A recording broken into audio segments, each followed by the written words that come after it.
Ici, des différents organes de presse de la capitale provinciale du Tanganyika, qui est Kalemi, les professionnels des médias ont été outillés sur l'éthique et la déontologie du journalisme. Cette initiative de l'Union nationale de la presse du Congo, section du Tanganyika, INPC en sigle, dont le souhait primordial est de renforcer les capacités aux professionnels des médias de sa juridiction, afin de commencer à exercer en respectant l'éthique et la déontologie du journalisme. Ce séminaire a été facilité par le chef des travaux Maurice Kitoko, enseignant visiteur à la faculté des sciences de l'information et de la communication de l'université de Kalemi. Le séminaire a pour cette première journée porté sur l'éthique et la déontologie pour une presse responsable, notamment de la lecture de la loi 23/009 par rapport à la loi 96/00D. Au sortir de ces renforcements des capacités, les facilitateurs, le CT Maurice Kitoko, a tout d'abord félicité l'initiative prise par l'UNPC Tanganyika et par là même, il croit attendre à un changement total des professionnels des médias bénéficiaires de la dite matière. On sait que d'abord le journalisme, c'est une profession qui est en évolution et qui évolue aussi avec l'évolution technologique. Et chaque fois, quand il y a des progrès du côté technologique, il y a aussi certains problèmes qui se posent dans la société. Or, le journaliste est là pour diffuser les informations. Or, en diffusant les informations, ça peut arriver qu'il puisse déraper.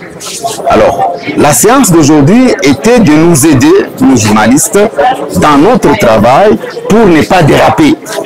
C'est comme ça que nous avons parlé de l'éthique et de la déontologie.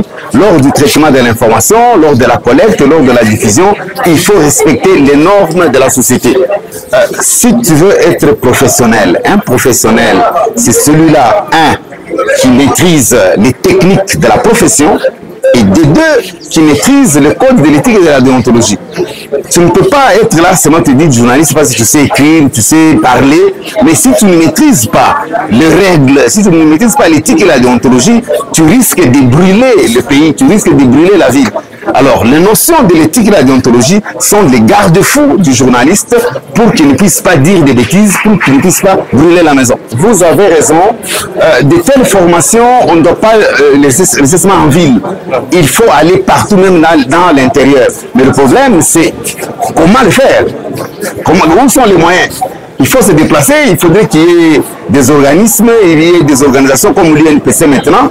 Si l'UNPC peut nous prendre en charge pour ces déplacements-là, c'est faisable. De son côté, Mathias Makolevera, président de l'UNPC Tanganyika, s'est montré satisfait après ces premiers jours de renforcement des capacités des journalistes. Pour lui, cette remise en capacité permettra d'aider ses confrères à exercer leur métier avec professionnalisme. D'abord, vous devez savoir que c'est de notre obligation, en tant que corporation, qui est un organe d'autorégulation des professionnels de médias, je citais l'INPC, parce qu'il s'agit d'une autorégulation, nous avons le devoir d'organiser des renforcements de capacités en faveur de nos sociétaires, qui sont les journalistes.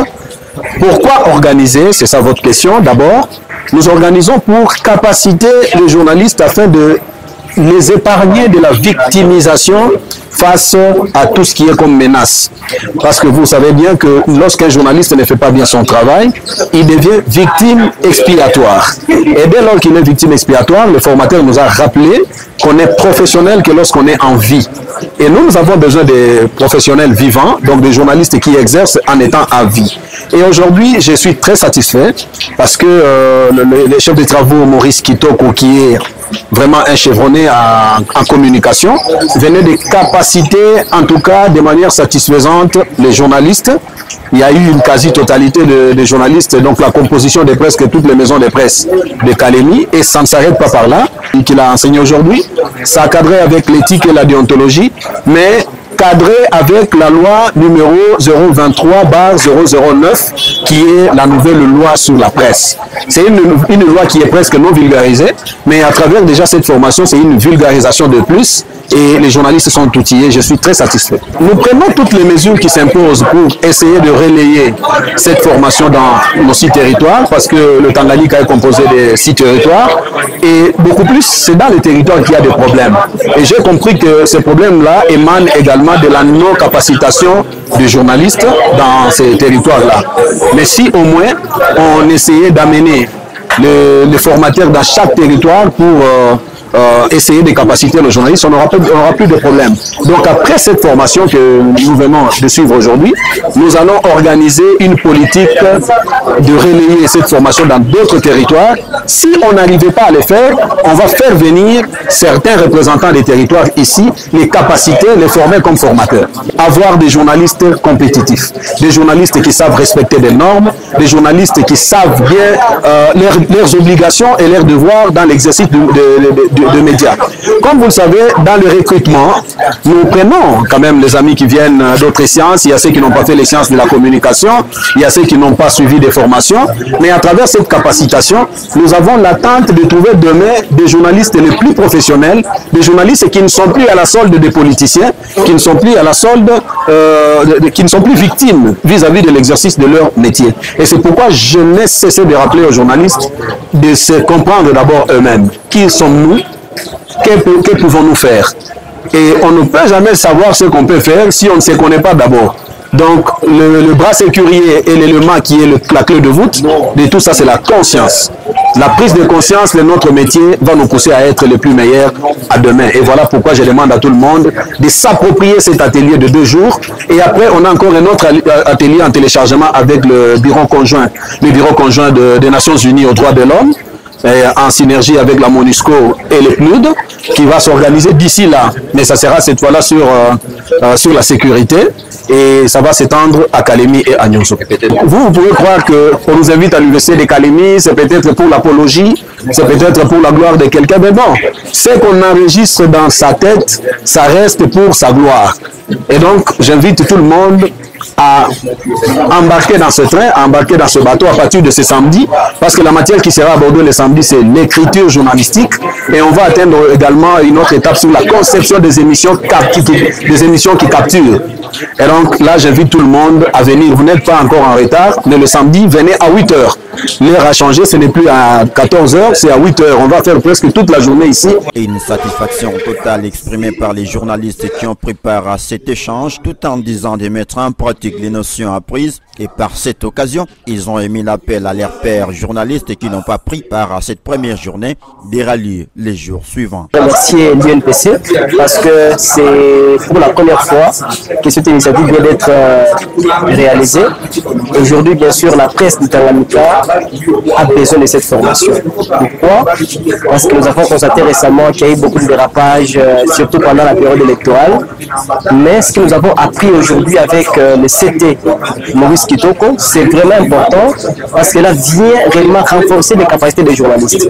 Vous savez, l'éthique et la déontologie sont les garde-fous pour la profession, mais aujourd'hui, la plupart des journalistes ne maîtrisaient pas moins ces 2 notions, mais grâce bien sûr à ces renforcements, nous sentons réellement qu'il y a un plus qu'on a ajouté et cela va contribuer dans l'exercice du métier des journalistes. C'est vraiment important, nous félicitons vraiment l'initiative de l'UNPC et nous osons croire que ces matières reçues aujourd'hui vont contribuer non seulement pour les journalistes qui sont ici, mais aussi pour servir la communauté qui est notre première bénéficiaire.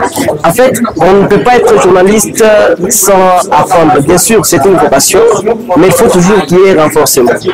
Pour ceux qui ne sont pas venus aujourd'hui, moi je pense que ce n'est pas encore tard, parce qu'il y a encore la journée du samedi qui est retenue. Je pense qu'ils peuvent se rattraper et venir parce que exercer ce métier, connaissant bien sûr ses limites, c'est très important. On peut exercer le métier mais sans connaître les limites. Moi je pense que cela pourrait contribuer et pourrait peut-être amener les gens à tomber dans les pièges contre la loi.